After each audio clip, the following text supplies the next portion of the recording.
хабарласа да? Неге әкесіне хабарласпайды? Әкесінен қорқады, дұрыс. Сонда біздің бала тәрбиелеудегі басты бағытымыз баламыз бізден қорқсын деген бағыт болғаны ма?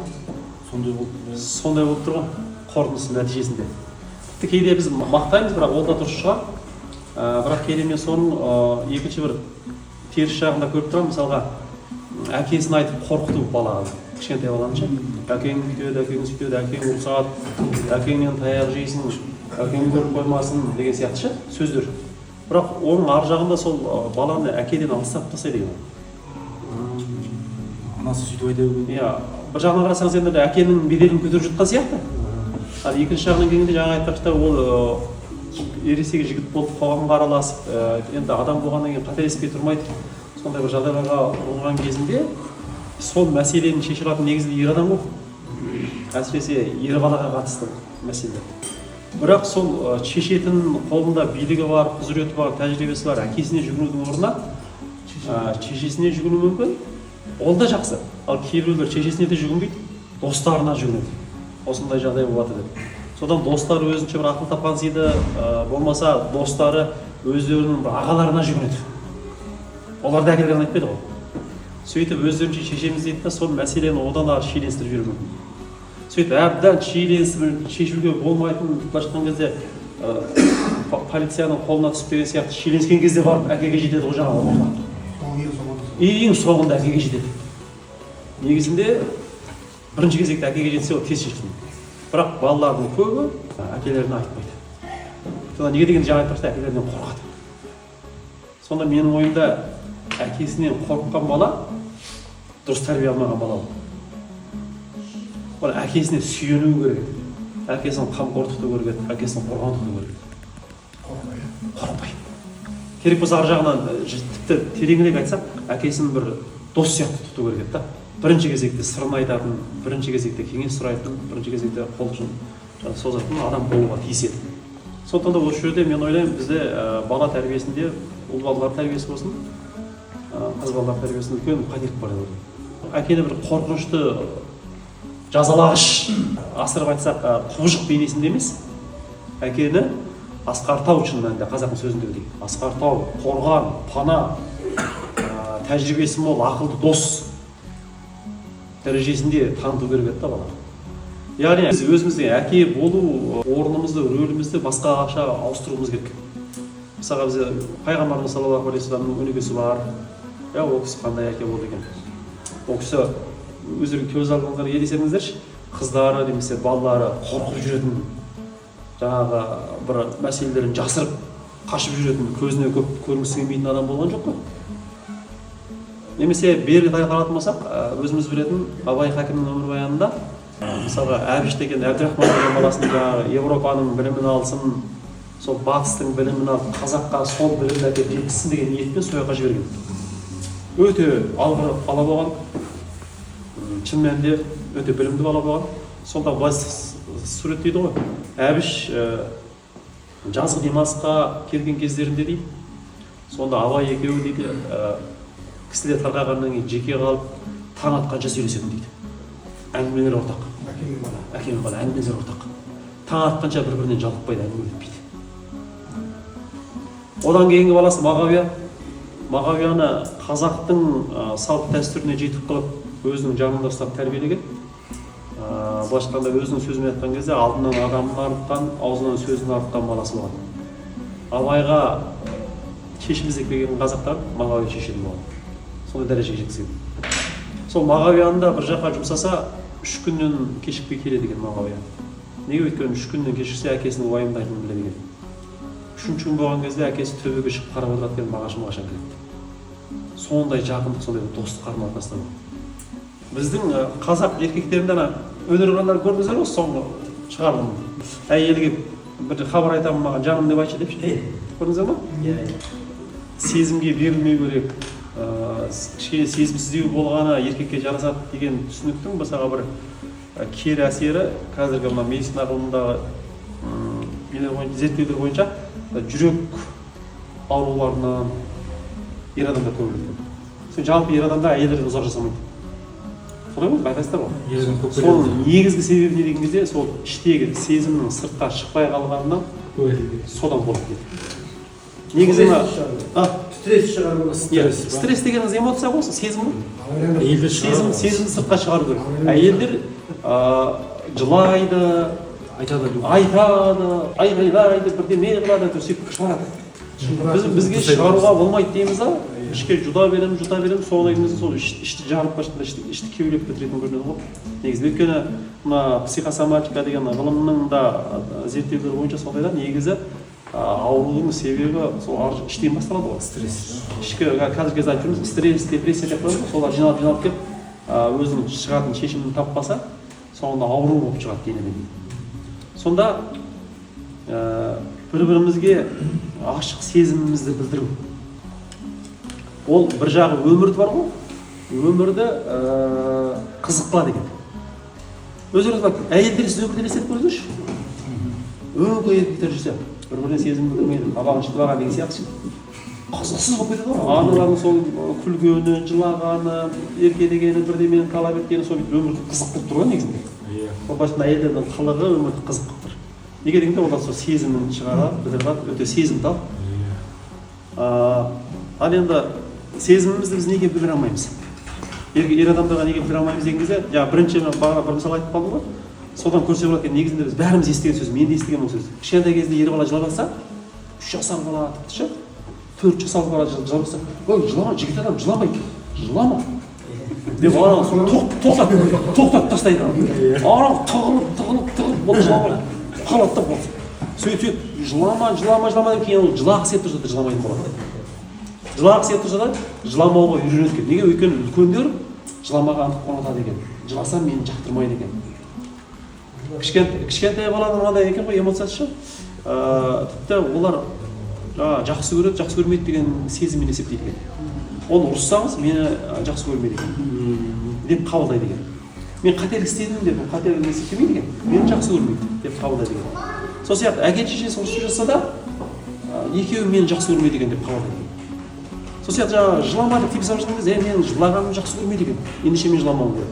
Ол тек қана жыламаумен тоқталмайды ғой. Мысалы, кішкентай бала қарқылдап күліп жатса біз не дейміз?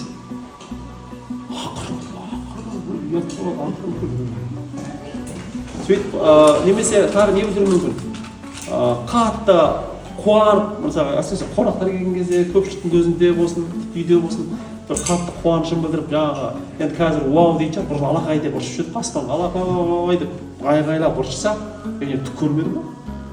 Тағы да басында түк көрмедім ба? Тағы бастайды, қатты қуанба. Сөйткен кезде башқаңда сезімді, эмоцияны сыртқа шығармаған дұрыс екен дегенді бала қабылдап, кейін қарасаң, ер бала жаңағыдай сезімді білдіре алмайды. Тіпті әкесі, мысалға, анасы алыстан келсе де, ер балалар сезім білдіре алмайды. Қыз балалар өздерінің табиғатына сай ма, олар қуанып, құшақтап, бетіне сүйіп, сезім білдіріп, сөйтіп жатады, жылап жіберіп жатады. Сыртқа шығарып та, ер бала.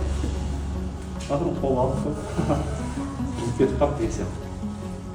Бірақ ол сезімсіздік негізінде айтылатын ғой. Біріншіден болашақта өздерінің әйелдерінің өміріне сәл салқындық тигізетін. Яғни отбасылық өмірдің кейбір әйел адамдар үшін қызықсыз болып қалатын сияқты сыртқа көп алаңдап, сыртта әйелдермен көп араласқысы келіп тұратын бір себебі ер адамнан ешқандай сезім шықпайды да.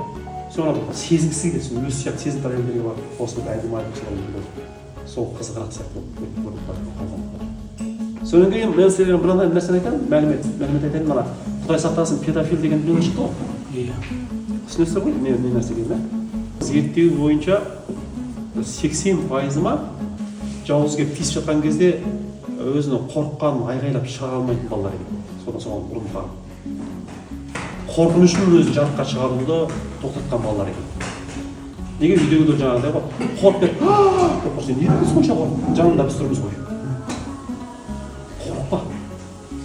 Түсіне басайды да, қорқыныш сезімінде көрсетуге болмайды екен. Айғайлауға болмайды екен. Деп жүрген кезде, сырттан қауіп төніп тұрған кезде де ол сыртқа шығара алмайды екен. Іштей дірілдеп кетеді, бірақ айғайлап, көмекке шақырып, сыртқа шығармай қояды екен. Қалыптасқан әдет баланы ешқандай құрбан қылуға апарады екен. Сондықтан да негізінде бүйтіп байқап қарасаңыздар, өмір сүру дегеніміз сезіну ғой. Негізі өмір сүру дегеніміз ойлау емес. Өмір сүру дегеніміз сезіну. Қуанамыз, қайғырамыз. Сол нәрсе өмір сүру деп аталады негізі. Ой емес.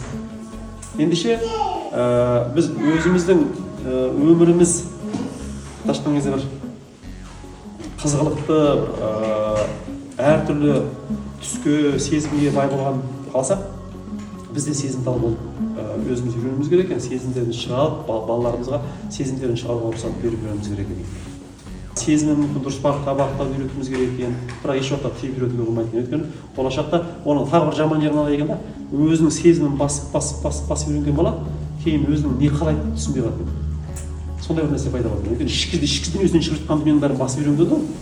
Өзінің ішкі дүниесін ашық айта алмайтын, ішкі сезімін ашық білдіре алмайтын, және ішкі қалауларын білдіре алмайтын балалар да сонда жатыр.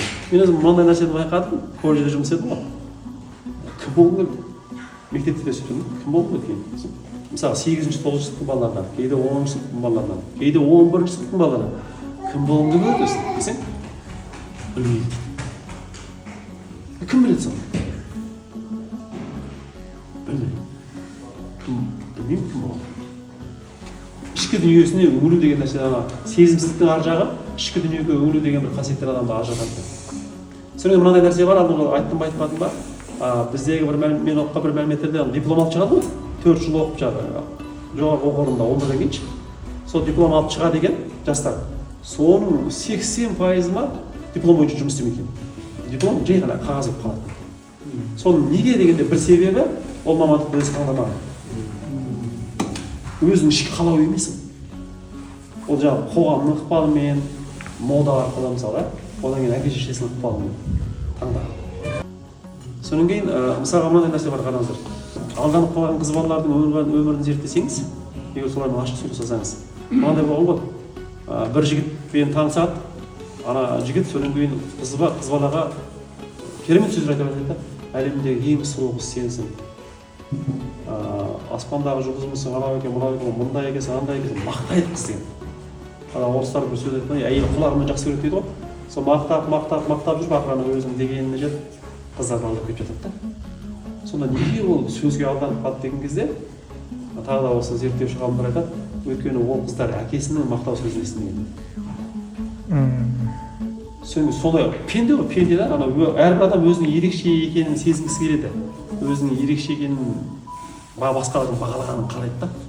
Бәріміз сондаймыз ғой, пендеміз ғой. Сол кезде бір жігітке болған қатты деп бағалаған кезде сен әлемде теңдесі жоқ, сұлу екенсің, көзің андай екен, мұрның андай екен, ақылың андай екен деген кезде ана жігіттің алдына шыққан жалпы құдай деген сөз. Ал әкесінің мақтауына, әкесінің махаббатына той соған қанып өскен қыз бала сөзге әсер етеді. Таныс дүние, ары қарай зерттейді деген, анаға жалпы ете қалмайды деген. Күндегестің сөзі, ол өзінің бағасын біледі. Ал ол оққа дейін оның бағасын ешкім көтермеген, анау көтеріп болды. Содан кейін сіздер істейсіздер ма білмеймін. Бұрынғы қазақ киноларын көрген кезімізде, бұрынғы бір әңгімелерді оқыған кезімізде, бұрынғы қазақтар мындай бір жақсы сөз айтылса, немесе әсіресе жиын тойларда терме айтылып, жаңағы жақсы ән, жақсы сөз, жақсы терме айтылып қалса, бұрынғы қазақтар есейдің көрген шығарсыздар, ана қосылып қолдап отырады. Өйдейді деп. Өйда деп ше, бір керемет сөз алып қалса, ай сөз ақ қой, пақ шіркін аяғы. Эмоцияны деп сезімдер сыртқа лақтырып отырады. Ол ана енді өнерпазды одан ары қыздырады. Ал қазіргі кезде мен көп дастархандарда байқаймын, жаңағы керемет машина келтіріп тұрып, керемет сөз айтылып кетсе де, керемет әуеннің иірімдерін алып кетсе де, ешкім сылп етпейді ғой. Ішінен разы болып отырған шығар, ішінен разы болады негізі. Көзіне қарасаң разы болып отыр да, шығармайды. Не шығармай үйренген ғой бала кезінде. Бәрі іште қалып қойды. Бірақ ол ешкімге жақсы емес, айтып жатқан өнерпазға да жақсы емес, маған да жақсы емес. Мына жерде қызық нәрсе болмады да, бір-бірін башқада кейде бүйтіп айтамыз ғой біз, бір-бірімізді қадірімізді тілімізде білейік деген сияқты ше. Қадіріңді қалай білесің, кейде сол ішкі сезіміңді білдіру арқылы білдіресің қадіріңді. Мысалы жақсы сөз айтты, мен бардым, Мәкең жақсы сөз сөйледі, мысалы уағыз айтқан кезде де болсын.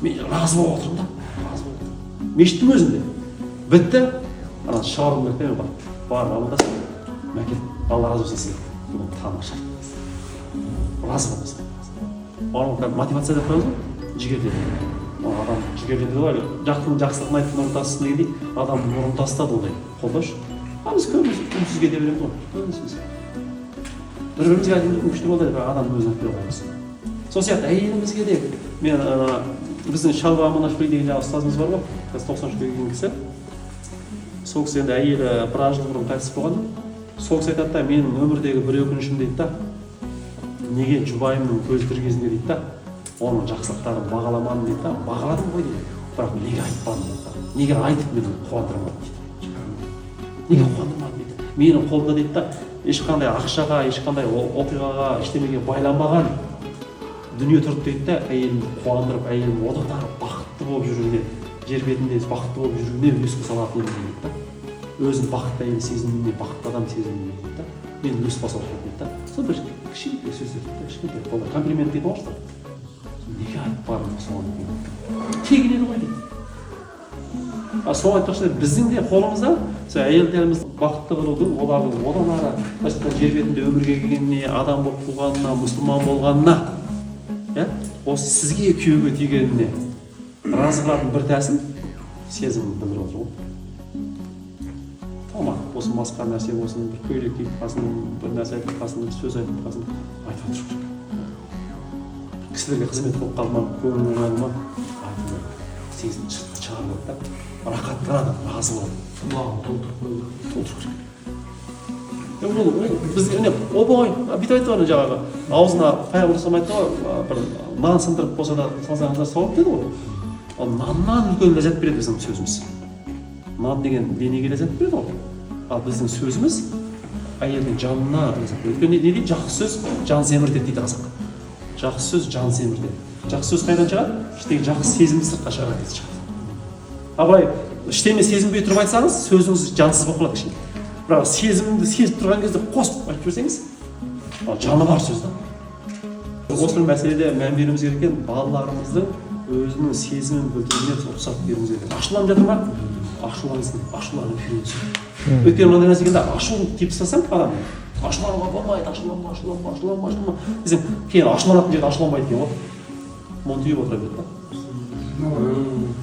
кейін ашуланатын жерде ашуланбайды ашуланайын деп тұрса да бұл болмайды деген жаңағы бағдарлама бар да сондай ұстаным қалыптасып қалған бала кезде сол бойынша үндемей отыра береді ондай жағдайлар өміріңізде болған шығар мысалы кейде бүйтіп ойлайсың да бір сөз айту керек еді туысқандардың ортасында келіп айту керек еді сіздің ашуыңызды қозғады ол шынымен шариғатқа да келмейді адамгершілікке келмейді ашуыңыз бірақ айтайын десеңіз бір нәрсе жібермей қалады да қой деп қоя саласың да кейде оны әдепке жабасың мен әдепті сақтадым депші бірақ негізінде сәл тереңірек кетсеңіз сіз негізі ашу шығарып үйренбегенсіз ғой бізде көркем мінез деген бар ғой мұсылмандарда көркем мінез деген кезде байқайсыздар ма көркем мінез деген кезде көбінесе мен бұрын өзімде де сондай бір нәрсе болған көркем мінез деген кезде бір жуас кішіпейіл үндемей қоя салатын сондай адам елестейтін да менің көзімше сөйтсе жоқ ашуланатын жерде ашулана білу көркем мінез екен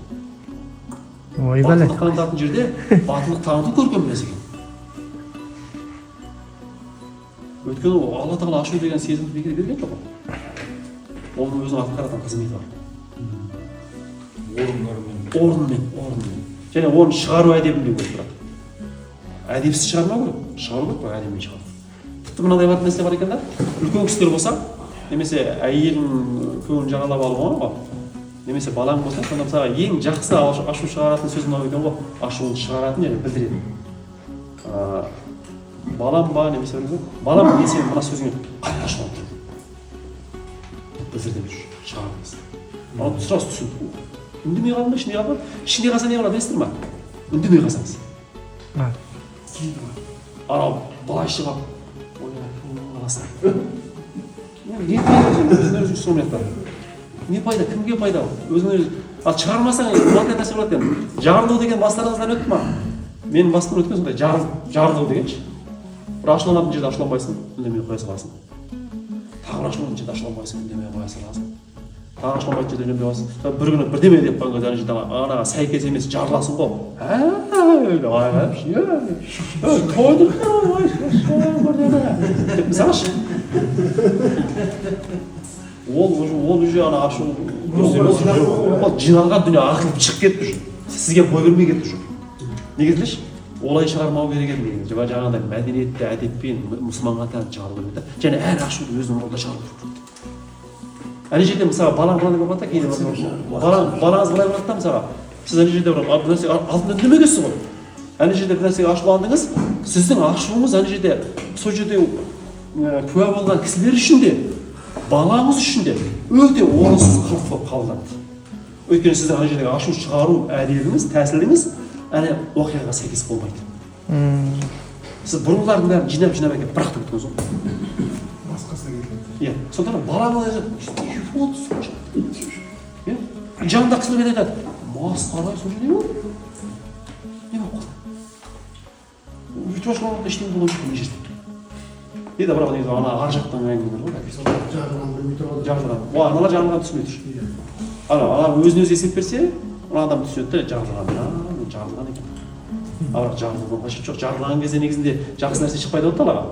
Сондықтан да бұл сезім, балаларымызды сезімталдыққа тәрбиелеу, содан кейін өзімізде мынандай нәрсе бар, мен түсінгенімде екі сезімталдық бар екен. Біреу нәпсінің сезімталдығы. Нәпсі жаңағы бір әдемірек әйел көріп көрсең лыпылдап кетеді деген сияқты ше. Содан кейін мынау жүректің рухани сезімталдық деген не бар. Адамға тән сезімталдық. Жаңа айтпақшы, жасырмайсың, білдіріп отырасың. Сол қуансаң, қуанышыңмен ана жердің қуанышын арттырасың ғой шынымен. Біз бүйтіп айтамыз ғой, жалпы қайғыны бөліссе, азаяды екен, қуанышты бөліссе, көбейеді екен деп айтамыз ғой. Қуанышты қайтып бөлісесің сен. Сол қуанған эмоцияңды білдіріп бөлісіп көбейтесің ғой, басқа жол жоқ. Үндемей отырсаң сен қуаныш көбейте алмайсың. Көбеймейді уже.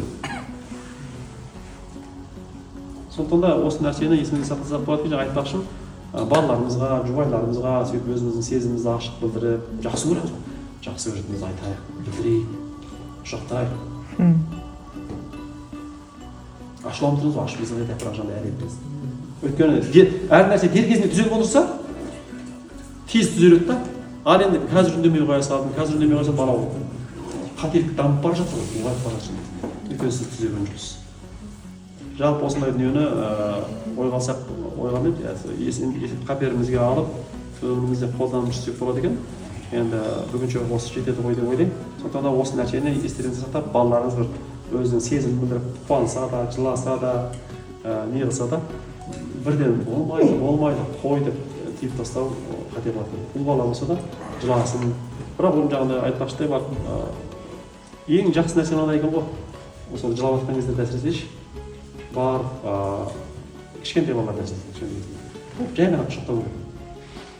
Құшақтап егер ашуланып тұрса, сен ашуланып тұрсың ба? Ашуланып тұрсың, иә? Мен сені түсінемін. Деп қойсақ болады. Біз не дейміз? Нәпсі бермейді оны айтамайсың. Біз не дейміз? Ой, не болды кішкентай болып ашуланып? Кішкентай болып ашуланып, мынаны ашуын қара мынаны. Көрсетпе сен ашуыңды. Шынық деп па? Иә. Деп ана уже басы ғой. Болашақта ашуланбайтын адам айналасы. Мүмкін жақсы да болады жаңағы нашар жағдай болады. Мысалы ондай ғой, қыздарға біреулер тиіс жатыр мүмкін ашуланбайды. Өзінің қарындастарына, анасына біреу арқалап сөйлеп жатыр мүмкін ашулана алмайды. Деген сияқты ғой. Жақсы онда, сол айтарымыз сол, өйткені пайғамбарымыз саллаллаху алейхи вассалам өте, менің түсінгенімде сондай өте сезімтал, өзінің сезімін ашық білдіретін, адамдарға қуаныш сыйлай білдіретін, және бізге де өсиет қалдырған кезде сол жүрген жерімізде бір қуаныштың, нұрдың, жарықтың әсерін алып жүретін адам болса екен деп, ол кісі бізге сондай нәрсені үйреткен деп қабылдаймын.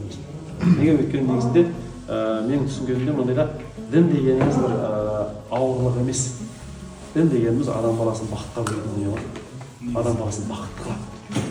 Сондықтан да сол діні бар отбасында бақыттың атмосферасы тұру керек, бақыттың ахуалы тұру керек. Ол жерде тақуа боламыз деп қатып қалудың қажеті жоқ та, тақуалықтың өзін қайта түсіну керек. Жақсы, Алла разы болсын.